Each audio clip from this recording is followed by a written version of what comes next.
المحمود أبدا أبدا.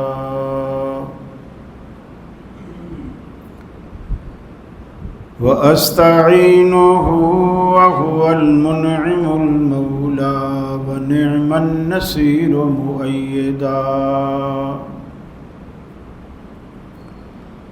لا شريك له إلها واحدا أحدا فردا صمدا. وأشهد أن سيدنا وسندنا محمدا عبده ورسوله نبي ما ضل وما غوى وما ينطق عن الهوى. فصلى الله عليه وبارك وسلم وعلى آله وصحابه وأزواجه صلاة دائما سرمدا. أما بعد فأعوذ بالله من الشيطان الرجيم. بسم الله الرحمن الرحيم. التائبون العابدون الحامدون السائحون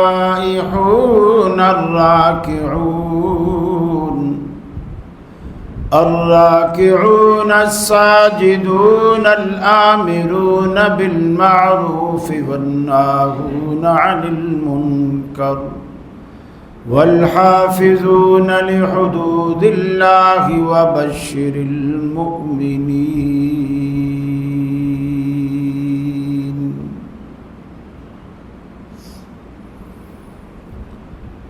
یہ مقصد ہے کہ دنیا سے جہالت دور ہو جائے، کلام اللہ سے مومن کا دل پر نور ہو جائے. یا الہی جب تک کہ میرے جسم میں جان رہے، تجھ پہ صدقے تیرے محبوب پہ قربان رہے. میں رہوں یا نہ رہوں پر دل کی ہے یہ دعا، دین احمد اور عزت قرآن رہے. الہی ہم میں پھر وہ صدیق سا ایمان پیدا کر، عمر فاروق سا کوئی جری انسان پیدا کر. رگے تحریک کٹ جائے، دم عثمان پیدا کر. علی المرتضیٰ شیر خدا کی آن پیدا کر. عزیز ساتھیوں، دوستوں اور بزرگوں، گزشتہ ایک جمعے کے وقفے سے اللہ نے پھر ہماری ملاقات کرائی. تقریباً محرم کے مہینے میں آپ محرم سے متعلق وہ مسائل سن رہے ہیں جن کو لوگ بنیاد بنا کر، بیس بنا کر صحابہ کرام پر تان کرتے اور صحابہ کرام کو نعوذ باللہ غاصب کہتے ہیں، خائن کہتے ہیں، اہل بیت سے بغض رکھنے والا، اہل بیت کا حق مارنے والا کہتے ہیں. ہم نے تقریباً گزشتہ جمعوں میں وہ مسائل اٹھائے اور آپ کو حقیقت سے آگاہ کیا. آج کا خطبہ جمعہ بھی کچھ اسی سلسلے کی کڑی ہے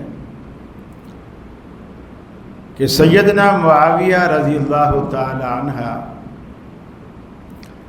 اہل سنت اور روافض کے مابین اختلافی شخصیت، بلکہ حال ہی میں آپ نے ایک انٹرویو سنا ہوگا،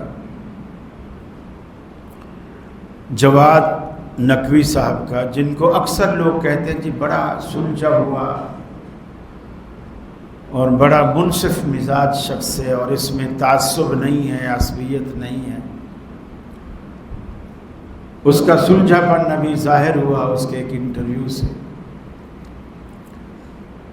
یہ پہلے سنی تھا، دیوبندی مکتبہ فکر سے تعلق رکھتا تھا،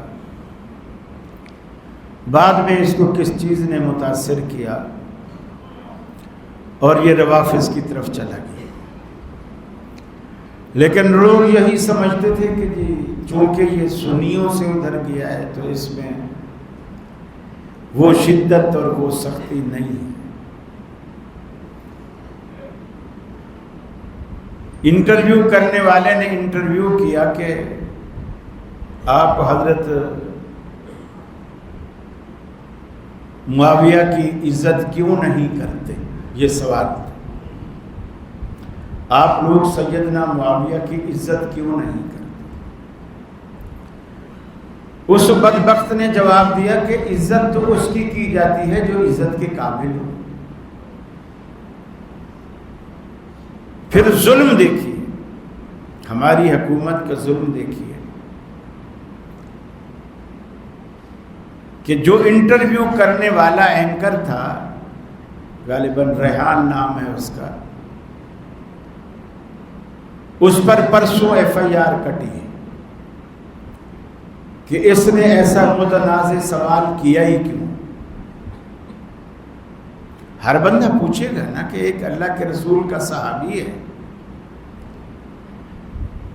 پھر ان کو رسول اللہ سے ایک نسبت ہے۔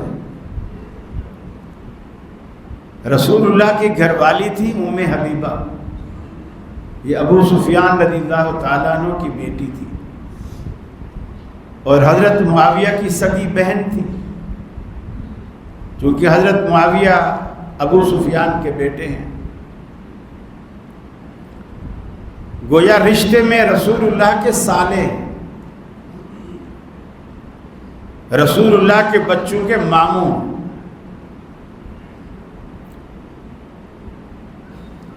یہ نسبت بھی ہے، پھر صحابی کی نسبت بھی ہے۔ پوچھنے والے نے پوچھا جس شخص میں رسول اللہ سے تعلق بھی ہے، پھر وہ صحابی بھی ہے، آپ اس کا اکرام کیوں نہیں کرتے؟ جواب ملا کہ جی اکرام تو اس کا کیا جاتا ہے جو عزت کے قابل ہو، جو احترام کے قابل ہو۔ اس اینکر پر پرچہ کاٹا گیا، ایف آئی آر کاٹی گئی، اس پر نہیں کاٹا گیا، کیونکہ اس کا جواب تو اس کے سوال کے نتیجے میں ہے۔ عجیب گنگا ہے، عجیب عدالتی نظام ہے۔ جس نے توہین کی ہے اس پر پرچہ نہیں کاٹا گیا، جس نے سوال کیا ہے اس پر پرچہ کاٹا گیا۔ گویا چھٹی اسے نہ ملی جس نے سبق یاد کیا۔ سیدنا معاویہ رضی اللہ تعالی عنہ بڑے جلیل القدر صاحب، اگرچہ رسول اللہ صلی اللہ علیہ وسلم نے فرمایا خلافت علی منہاج النبوہ 30 سال رہے گی، جو تقریباً حضرت حسن کے دور تک پوری ہو جاتی۔ اس کے بعد آپ نے فرمایا ملوکیت کا دور ہوگا، وفیہ الرحمہ، اور اس ملوکیت کے دور میں اللہ کی رحمت شامل حال ہوگی۔ اور لوگوں نے یہاں ملوکیت کو ایسا بنا لیا جیسے کوئی کفر ہو۔ ملوکیت کے معنی بادشاہت، اگر بادشاہت دینداری پر مبنی ہے، اس میں سنتوں کا احیاء ہے، دین کا احیاء ہے، توحید کا احیاء ہے، اسلام کا احیاء ہے، اور پھر فتوحات کا ایسا سلسلہ ہے۔ حضرت عمر کے دور میں بھی اتنی فتوحات نہیں ہوئی جتنی سیدنا معاویہ کے دور میں۔ اسلام کو ایسی عزت ملی اسی دور میں، اس لیے کہ یہ اقتدار بھی طویل تھا، 20 سال گورنری کے اور 20 سال اپنے اقتدار کے، 40 سال حکومت کی سیدنا معاویہ نے، یہ معنی رکھتی ہے یہ بات۔ پھر کئی ناکردہ گناہ ان کے کھاتے میں ڈال دیے گئے جو ان کے شاید فرشتوں کو بھی پتہ نہ ہو، حالانکہ اہل بیت سے بے پناہ محبت کرنے والے۔ جب حضرت معاویہ کے دور میں صحابہ کے وظائف مقرر ہونے لگے، سیدنا معاویہ نے، حضرت حسن حضرت حسین نے ان دونوں شہزادوں کے وظیفے باقی اصحاب سے ڈبل رکھے، رسول اللہ سے نسبت ہونے کی وجہ سے۔ پھر حضرت معاویہ رضی اللہ تعالی عنہ سے کہا جاتا ہے کہ جی یہ غاصب تھے، کئی الزام ہیں، حضرت علی کی بیعت نہیں کی، وہ کہتے تھے کہ جو میں نعوذ باللہ علی سے زیادہ بیعت کا حقدار ہوں، علی کی بیعت چھوڑو میری بیعت کرو۔ کبھی بھی زندگی میں سیدنا علی نے یہ جملہ نہیں کہا۔ اور پھر کمال بات یہ ہے، پورے حدیث کے ذخیرے کو کھنگالیے، مستند تاریخ کے پورے ذخیرے کو کھنگالیے، آپ کو ایک جملہ بھی ایسا نہیں ملے گا کہ سیدنا معاویہ نے کہا ہو کہ میں علی کی بیعت نہیں کرتا، بیعت کا میں زیادہ حقدار۔ اور کمال یہ ہے، اپنے آخری 20 سالہ اقتدار میں جب تک سیدنا علی زندہ رہے، سیدنا علی جب تک زندہ رہے، کبھی کسی سے یہ نہیں کہا کہ علی کی بیعت چھوڑو میری بیعت کرو، کبھی نہیں کہا۔ اب یہ اعتراض ہے کہ اگر ایسا نہیں کہا تو بیعت کیوں نہیں کی؟ بیعت کیوں نہیں کی؟ اس کی ایک ریزن ہے، میں کچھ پچھلے جمعے بھی بتا چکا ہوں، وہ صرف حضرت عثمان غنی کی شہادت کے قصاص کا مطالبہ تھا۔ علی آپ خلیفہ ہیں، قصاص لینا ہر بندے کا کام نہیں ہے، اس طرح تو خانہ جنگی ہو جائے گی۔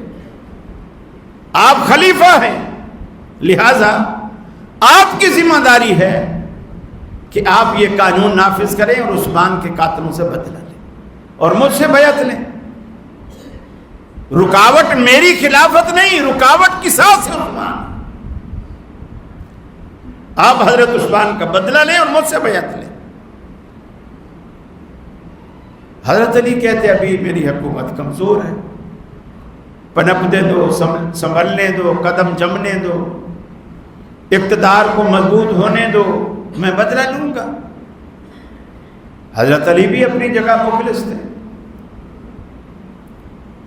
چونکہ جو حضرت عثمان کے قاتل تھے یا جو گروہ محاصرہ کیے ہوئے تھا، انہی لوگوں میں سے حضرت علی کی بیعت کرنے والے بھی موجود تھے۔ اب اگر وہ ان کو قتل کرواتے ہیں تو پھر آپ کس کے خلیفہ ہیں؟ یہ ایک مین اور مرکزی عذر تھا اور معقول عذر تھا، ورنہ حضرت معاویہ رضی اللہ تعالیٰ عنہ نے اپنی ساری زندگی کبھی یہ نہیں کہا کہ علی سے میں زیادہ خلافت کا حقدار ہوں، نہ حضرت علی کی زندگی میں خلافت کی بیعت کے لیے انہوں نے ہاتھ پھیلائے، نہ کسی لوگوں کو ترغیب دی، نہ کبھی اس موضوع پر خطبہ دیا کہ علی نہیں میں زیادہ حقدار ہوں، کبھی نہیں۔ پھر دوسرا بڑا الزام کہ حضرت حسن کو صلح پر مجبور کیا، یہ دنیا کا بہت بڑا جھوٹ ہے، اتنا بڑا جھوٹ ہے جیسے کوئی کہے 2 اور 2 5 ہوتے ہیں، ایسا ہی جھوٹ ہے۔ حضرت حسن کو حضرت معاویہ نے صلح پر مجبور نہیں کیا۔ رسول اکرم صلی اللہ درخواست ضرور کی، پیشکش ضرور کی، حسن بہتر ہے کہ ہم آپس میں سلوک کریں۔ حضرت حسن نے خندہ پیشانی سے وہ شرط مان لی، صلح پر آمادہ ہو گئے، کیونکہ یہ رسول اللہ صلی اللہ علیہ وسلم کی پیشین گوئی تھی حضرت حسن کے بارے میں کہ میرا یہ شہزادہ ایسا شہزادہ ہے کہ اللہ تعالیٰ اس کے ذریعے مسلمانوں کے دو عظیم گروہ فئتین عظیمتین من المسلمین، مسلمانوں کے دو عظیم گروہوں کے درمیان اس کے ذریعے اللہ صلح کرائے گا، اور رسول اللہ کی وہ پیشین گوئی پوری ہونی تھی اور اللہ نے اس طرح کرائی۔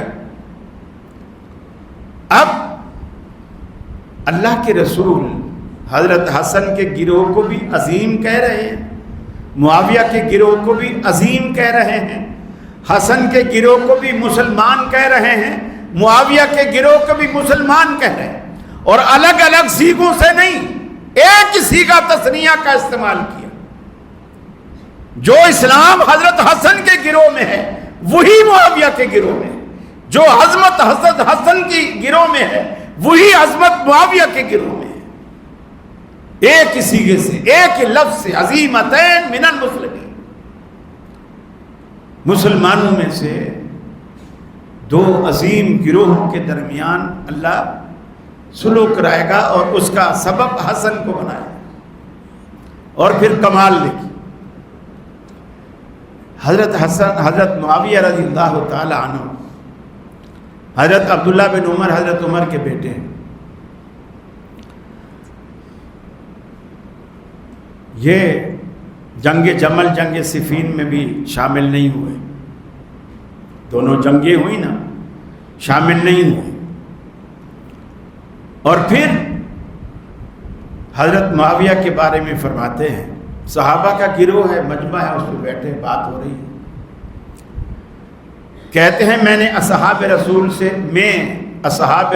میں سے معاویہ سے زیادہ بڑا سخی کسی کو نہیں پایا۔ ایک دو دفعہ یہ جملہ دہرایا، کسی نے کہا ابو بکر، یعنی ابو بکر کو بھی کہا ابو بکر ایک بہتر انسان ہے مگر سخی معاویہ۔ کسی نے کہا تیرا باپ بھی یعنی عمر بھی، کہا عمر ایک بہتر انسان ہے یعنی معاویہ سے بھی بہتر ہے، لیکن سخی معاویہ۔ کسی شخص کے اندر کوئی ایک وصف بڑھ سکتا ہے، کوئی تہجد تہجد گزار زیادہ ہوتا ہے، کوئی روزے رکھنے والا زیادہ ہوتا ہے، نیک دونوں ہوتے ہیں، کوئی سخی زیادہ ہوتا ہے، کوئی صدقہ خیرات کرنے والا زیادہ ہوتا ہے۔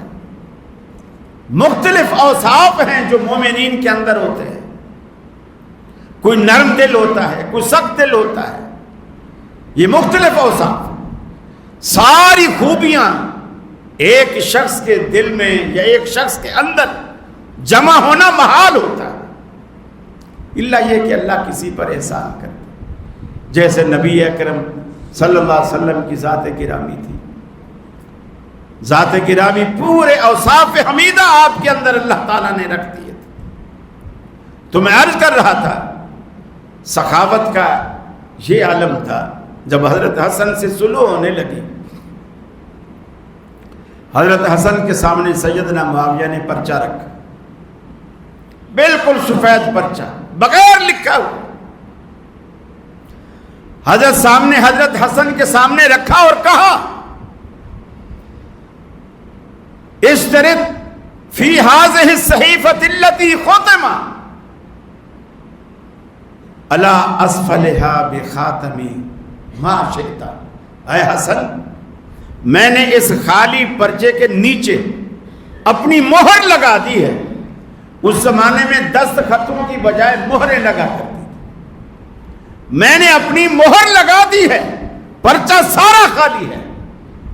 اشترط فی هذه الصحیفہ، اس صحیفے کے اندر ما شئت، آخری الفاظ یہ ہے جس کے نیچے میں نے اپنی مہر لگا دی ہے، اس میں جو تیرا جی چاہے لکھ لے، میری طرف سے کوئی شرط نہیں. میں نے یہ جس کو آج کل کی اصطلاح میں کہا جائے بلینک چیک، دنیا میں پیش ہونے والا پہلا بلینک چیک سیدنا معاویہ نے حضرت حسن کی خدمت میں پیش کیا. میں نے دستخط کر دیے ہیں، چیک تمہارے سامنے ہے. اماؤنٹ میں نے نہیں لکھا، جتنا چاہے لکھ لے، جتنا چاہے لکھ لے، جو شرط چاہے لکھ لے. اس سے بڑی سخاوت اور کیا ہوگی؟ حضرت حسن اللہ کی قسم اگر یہ بھی لکھ دیتے کہ اے امیر، وہ تو مہر لگا چکے تھے کہ اے خلیفۃ المسلمین تو نے مہر لگا دی ہے اور مجھے کہا جو شرط چاہے لکھ لے. میں اور کوئی شرط نہیں لکھتا، بس یہی لکھتا ہوں کہ اپنی خلافت میرے حوالے کر دے. حضرت معاویہ انکار کرتے نہیں کرتے، لیکن حضرت حسن نے نہیں لکھا. یہ نہیں لکھا، اپنی باقی شرائط لکھی، اپنے خاندان کے لیے، اہل بیت کے لیے وظائف لکھے، فدیہ لکھا، سارا کچھ لکھا کہ میرے ساتھ جو لوگ آئے ہیں یہ عبد المطلب کی اولاد ہے، یہ بغیر پیسے کے خوش نہیں ہوں گی، ان کو مال دینا پڑے گا. حضرت معاویہ نے کہا لکھو، میں دینے کو تیار ہوں. انہوں نے جو شرطیں لکھی حضرت معاویہ نے بغیر چون چرا کے من و عن سے تسلیم کی. یہ کتنی بڑی سخاوت ہے، کتنی بڑی بات ہے کہ ایک پرچہ اب آگے رکھ دیا کہ جو لکھ دو مجھے منظور، میری طرف سے کوئی شرط نہیں. میری طرف سے ایک ہی درخواست ہے کہ مسلمانوں کا خون نہ بہا جائے اور مسلمانوں کی خون ریزی نہ کی جائے.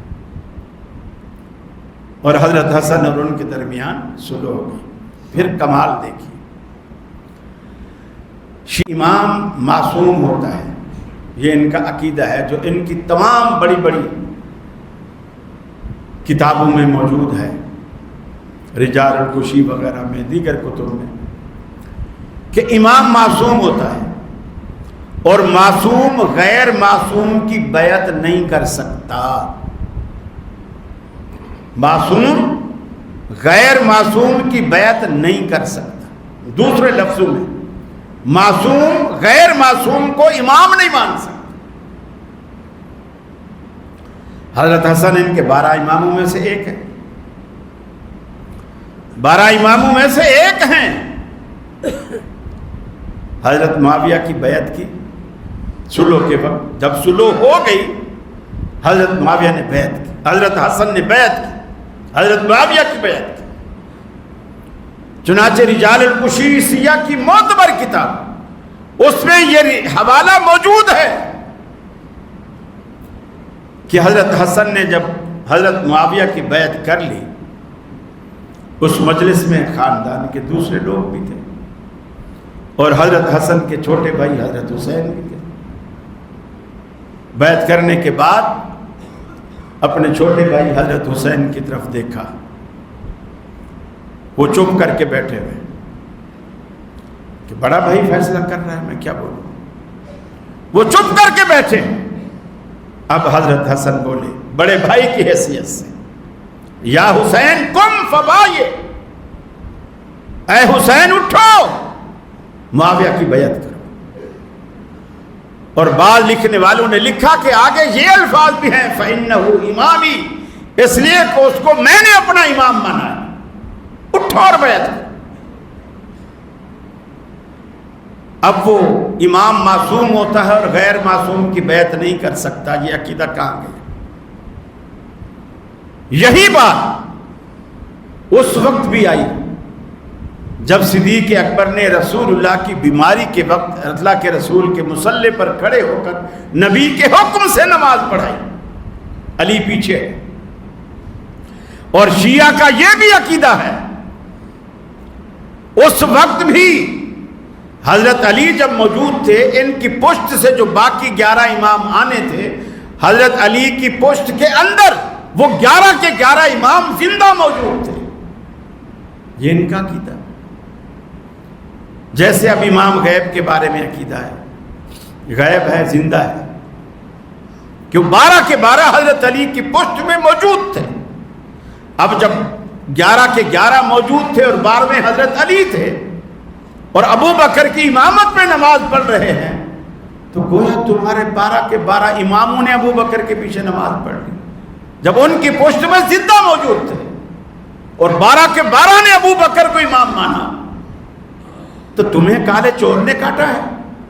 جب تمہارے اماموں نے امام مانا، تمہیں ماننے میں کیا حرج ہے؟ تمہیں کون سی چیز روکتی ہے؟ کیوں رکاوٹ؟ پھر دیکھیے حضرت معاویہ رضی اللہ تعالی عنہ نے اپنے دور خلافت میں اپنے بیٹے حضرت یزید بن معاویہ کو ولی عہد بنایا، اور اس کے پیچھے بھی ایک اخلاص تھا۔ وہ اخلاص یہ تھا کہ چونکہ خلافتوں پہ جنگیں اور لڑائیاں ہوتی ہیں، میں نہیں چاہتا کہ میرے بعد کوئی خون ریزی اور فساد ہو، لہذا انہوں نے خلافت کے لیے یزید بن معاویہ کا نام پیش کیا۔ لوگوں نے بیعت کی، صحابہ نے بیعت کی، اس وقت کافی صحابہ موجود تھے۔ کہتے ہیں جی وہ ڈر کے مارے کی تھی۔ حضرت معاویہ چونکہ نعوذ باللہ من ذالک بڑے ظالم جابر قسم کے انسان تھے۔ مجھے بتائیے صحابہ کرام جن کو آج دنیا فاسق، فاجر، زانی، شرابی، کبابی، دنیا کی کون سی گالی ہے جو حضرت یزید کے کھاتے میں نہیں ڈالی جاتی؟ صحابہ کرام معاویہ کے ڈر سے ایسے بندے کو اپنا آنے والا خلیفہ مان بیٹھے، صرف جان کے ڈر سے۔ اب آپ دیکھیے یزید بن معاویہ اپنے والد کی زندگی میں قسطنطنیہ پہ حملہ آور ہوئے۔ یہ روم کے بادشاہ قیصر کا دارالخلافہ تھا، اور اللہ کے رسول کی حدیث تھی اس کے بارے میں کہ جو لشکر اس پہ حملہ کرے گا مغفور لہم، ان سارے لشکر میں شریک جتنے بھی لوگ ہوں گے اللہ ان سب کو بخش دے گا۔ وہ ذاتیں بخشی ہوئی ہوں گی، گناہ نہیں بخشے گا، اس ذات کو بخش دے گا۔ ذات کو بخشنے کا مطلب یہ ہوتا ہے جو کیے تھے وہ بھی، جو کرے گا وہ بھی، ذات بخشی گئی، آنے والے جرم بھی معاف، جو گزرے تھے وہ بھی معاف، یہ ذات مغفور ہے۔ اس شرف کو پانے کے لیے بہت سارے صحابہ قسطنطنیہ میں شریک ہو۔ ابن کثیر رحمہ اللہ کی کتاب البدایہ والنہایہ میں دیکھیے، تفصیل اس کی دیکھیے۔ حضرت حسین یزید بن معاویہ کی قیادت پہ اس جنگ میں شریک ہے، عبداللہ بن عمر شریک ہے، عبداللہ بن عباس شریک ہے، عبداللہ بن زبیر شریک ہے، یہ جلیل القدر صحابہ اس جنگ میں شریک ہے۔ اور بخاری میں ہے کان یزید بن معاویہ علیہم بارض روم، یزید بن معاویہ اسی روم کی سرزمین میں مسلمانوں کے سپہ سالار تھے۔ ظاہر بات ہے نمازیں بھی ان کی پیچھے، کیونکہ اس زمانے میں جو گورنر ہوتا تھا، سپہ سالار ہوتا تھا، رئیس ہوتا تھا، خلیفہ ہوتا تھا، امیر ہوتا تھا، نماز بھی وہی پڑھاتا تھا، جمعہ بھی وہی پڑھاتا تھا، عید بھی وہی پڑھاتا تھا، خطبہ بھی وہی دیتا تھا، جنازے بھی وہی پڑھاتا تھا۔ اب حضرت حسن یزید کے پیچھے نمازیں پڑھ رہے ہیں۔ ایسا تو کہیں نہیں ملتا کہ نماز کے وقت یہ الگ ہو جاتے تھے، جہاد کے وقت ساتھ ہو جاتے تھے۔ اگر تھوڑا سا بھی انسان غور کرے تو بات سمجھ میں آتی ہے۔ پھر اللہ تعالیٰ اتنی بڑی ناانصافی کیسے کرے گا؟ حضرت ابو ایوب انصاری اسی جنگ میں شریک اور اسی جنگ میں فوت ہوتے ہیں، بیمار ہوئے، اور یہ ابو ایوب انصاری وہ صحابی ہیں اللہ کے رسول جب مکہ سے مدینے کی طرف ہجرت کر کے گئے تو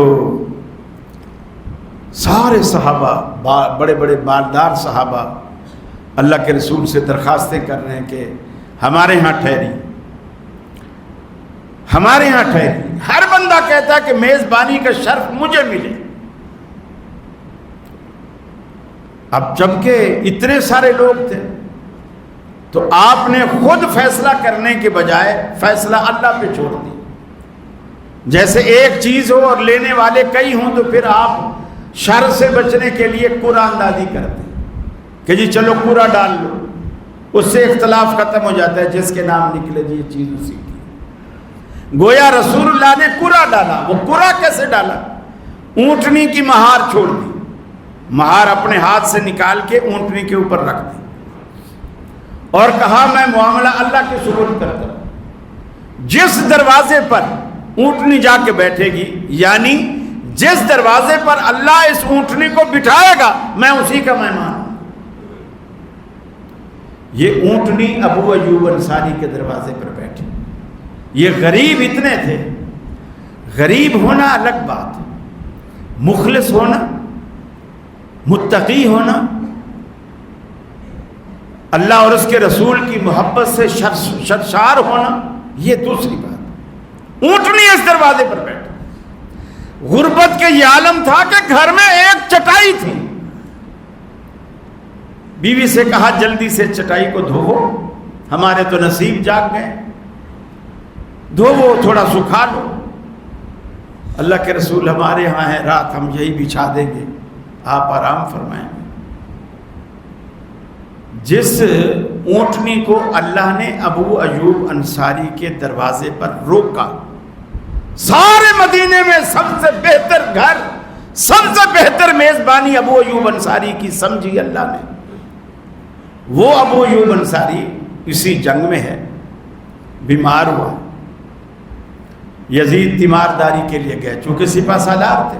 اپنی فوج میں کوئی بیمار ہے, کوئی ہے, تو سپہ سالار کا فرض بنتا ہے پوچھے.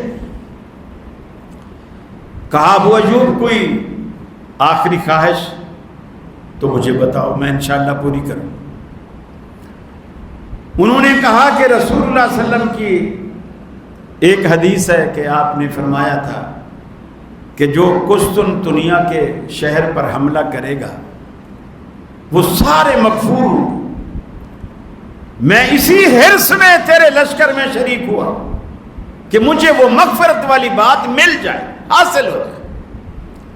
اب میری وصیت یہ ہے, آخری خواہش یہ ہے, میں جب مر جاؤں مجھے غسل کے بعد, کفن کے بعد, جنازے کے بعد دفن کے لیے روم کی سرحد پار کر کے اتنا اندر لے جانا جہاں تک لے جانا ممکن ہو, تاکہ قیامت والے دن میں روم کی سرزمین سے میری قبر شک ہو اور میں وہاں سے اٹھوں اور یہ قبر میرے لیے گواہ ہو کہ میں اس جنگ میں شریک تھا جس کے شریکوں کے لیے اللہ نے مغفرت کا عام اعلان کیا تھا. اور چنانچہ یزید بن معاویہ نے ابو ایوب انصاری کی تکفین کی, جنازہ پڑھا. حالانکہ صحابہ موجود ہیں. میں نے بتایا نا کہ عبداللہ بن عمر موجود ہیں, عبداللہ بن زبیر موجود ہیں, عبداللہ بن عباس موجود ہیں, حضرت حسین موجود ہیں.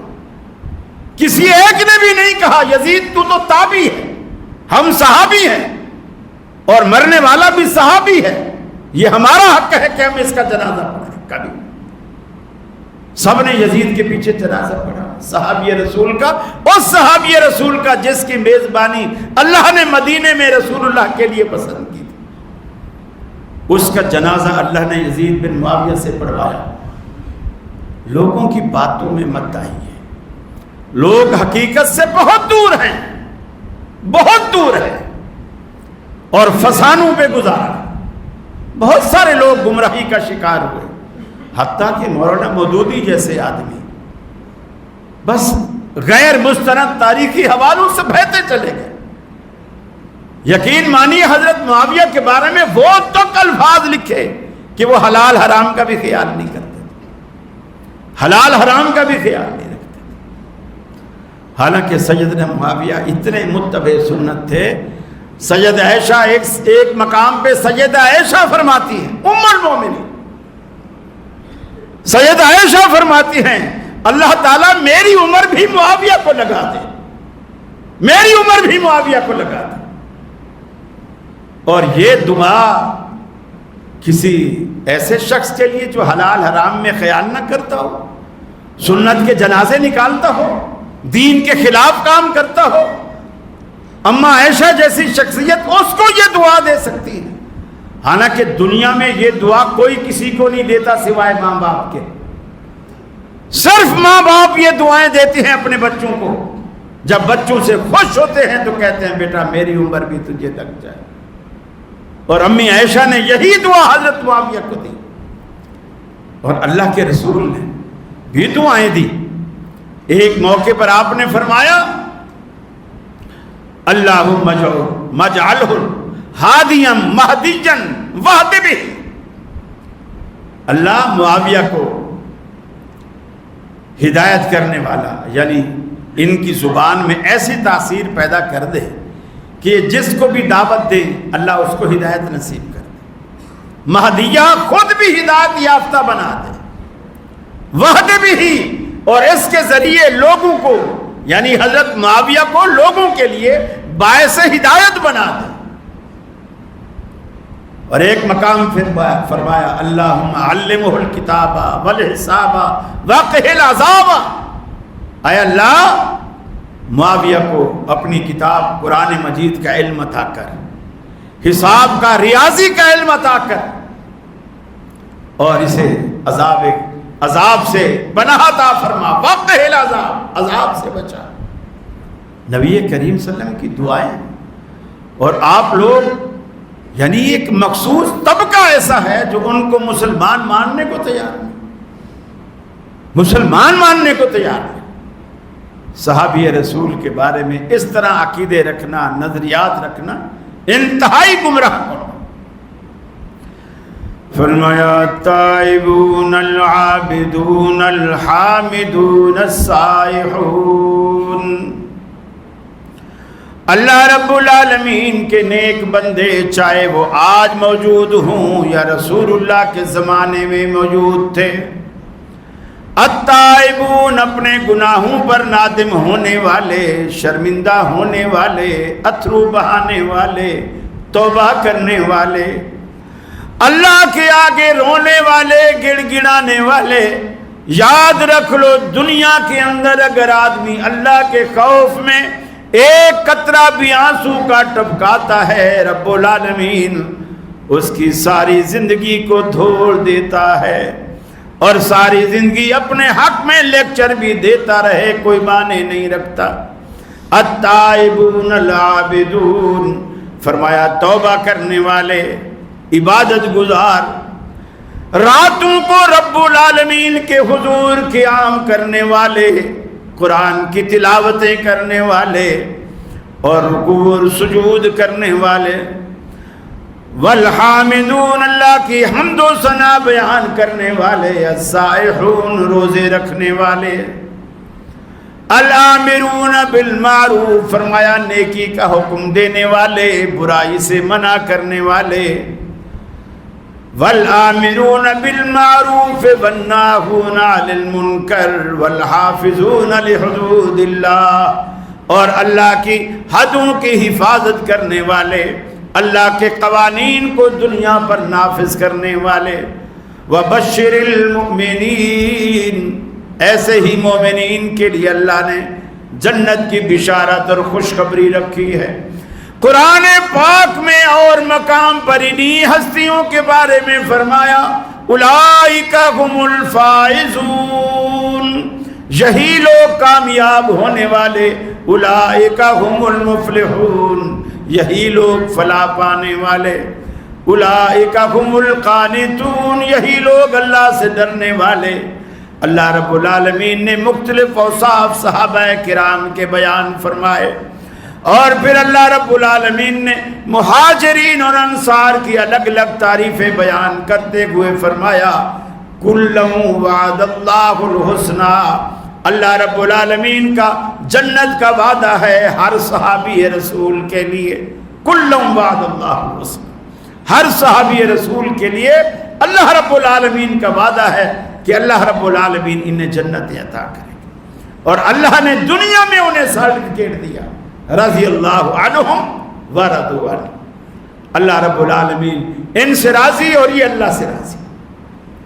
اور دیکھیے 3 شخصیات تھی، تینوں کا دشمن ایک تھا، اور وہ تھے خوارج۔ جنگ جمل صفین میں بھی یہ شامل رہے، اسی فتنے میں رہے کہ کسی نہ کسی طرح مسلمانوں کو نقصان پہنچتا رہے۔ حضرت معاویہ، حضرت عمرو بن عاص اور حضرت علی۔ حضرت علی کوفہ میں خلیفہ تھے اور حضرت معاویہ شام میں، اور حضرت عمرو بن عاص مصر میں۔ خوارج نے ایک منصوبہ بنایا، یہ سن 40 ہجری کی بات ہے، تقریباً کوئی 19 رمضان ایک ہی تاریخ فکس کی کہ ان تینوں شخصیات پر ایک ہی دفعہ حملہ ہو اور ان کو قتل کر دیا جائے۔ منصوبہ ساز نے منصوبہ یہ بنایا کہ حملہ فجر کی نماز میں، معاویہ پر شام میں ہوگا، علی پر کوفے میں ہوگا، عمرو بن عاص پر مصر میں ہوگا، اور 3 الگ الگ بندے مقرر کیے گئے۔ حضرت معاویہ رضی اللہ تعالیٰ عنہ کے لیے برق بن عبداللہ العدوی، یہ بھی خارجی تھا، اس کو مقرر کیا گیا، برق بن عبداللہ العدوی۔ اور حضرت علی کے لیے عبد الرحمن بن ملجم جو تھے، اس کو مقرر کیا گیا کہ کوفے میں فجر کی نماز میں یہ حملہ کرے گا۔ اور حضرت عمرو بن عاص کے لیے ان کا نام بھی عمر ہے، عمرو بن بکر التمیمی، اس کو مقرر کیا گیا کہ مصر میں حضرت عمرو بن عاص پر حملہ کرے۔ دیکھیے تینوں کا دشمن ایک ہے، اور آپ ان تینوں کو آپس میں لڑاتے ہیں۔ دشمن تو کوئی اور ہے۔ پھر 19 رمضان 40 ہجری میں 19 رمضان کو فجر کی نماز میں حضرت معاویہ پر حملہ ہوتا۔